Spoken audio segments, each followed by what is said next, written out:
Hello everyone, we are discussing stoichiometric relations and I am Vaishali Kikan. So let's start our discussion for today with the Boyle's law. What is the Boyle's law? According to the Boyle's law, we are going to find out the relationship between the pressure and the volume, right? So it is the law which is denoted at a constant temperature. We are not changing the temperature. So the Boyle states that at a constant temperature, volume of a fixed mass of ideal gas is inversely proportional to the pressure. So if you increase the pressure, volume is going to decrease. So pressure and volume are having inverse relation. So pressure is proportional to 1 upon volume. So if I remove the proportionality sign, I will be having P is equal to K upon V. So this is how we will be having graph of P versus V. So it is going to decrease with the increase in the volume. So pressure is decreasing with volume increasing, or volume is decreasing with pressure increasing, right? So here you can see if I take the graph between P and 1 upon V, it will be linear graph, right? So because pressure is directly proportional to 1 upon V. So this graph denotes this. Now from this equation I can take the V this side and I can denote PV is equal to K. K is a constant, so P multiplied with V will be constant. So if I take PV and P, so it will be a constant. So it will be a straight line parallel to the x-axis. Now coming to the Charles law. Charles law is going to denote the relationship between the volume and the temperature. The volume of a fixed mass of ideal gas at a constant pressure. Here the pressure is not changing. The volume will be directly proportional to the temperature in Kelvin. So V is directly proportional to T, or I can represent V is equal to KT. Right, so this is how I can represent the volume temperature relationship.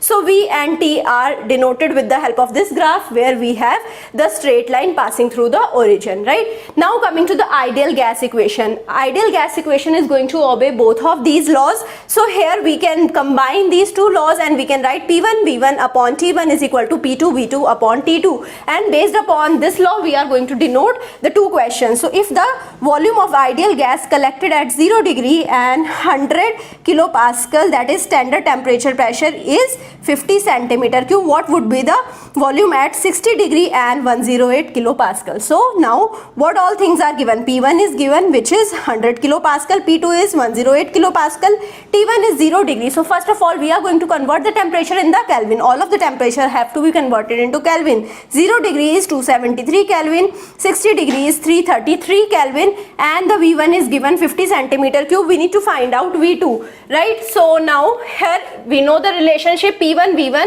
upon T1 is equal to P2 V2 upon T2. So what is P1? It is 100 kilopascal, right? So we can write 100 into 10 raised to power 3. Now here we will be having V1, which is 50 centimeter cube. Because I am taking the volume in centimeter cube, I will be getting the output volume in the centimeter cube only. Now what is the temperature one?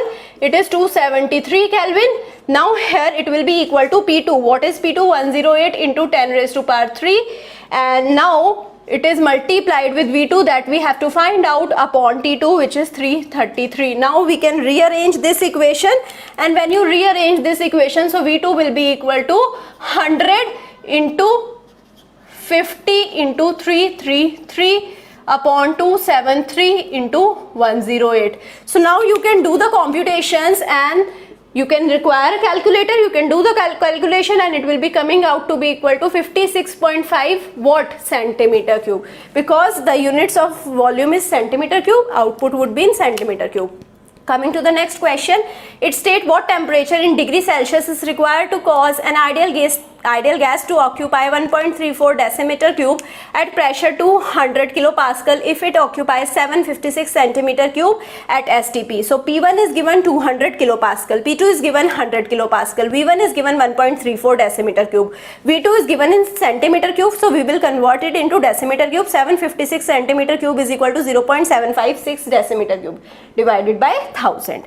Now temperature 1 we need to find out. Temperature 2 is given 273 Kelvin. Now again we will be using this equation. So what is P1? 200 kilo. So this is 200 into 10 raised to power 3 into V1, which is 1.34, right, divided by T1. So T1 we don't know, we will be writing it as it is. P2 is 100 into 10 raised to power 3 into V2, which is 0.756 upon T2, which is 273. Now again we can rearrange this equation, and T1 will be equal to 200 into 1.34 into 273 upon 100 into 0.756. So now when you calculate it, the temperature T1 will be equal to 968 Kelvin. Now this output is in Kelvin, so we need to find the output in degree Celsius as well. So it will be equal to 968 minus 273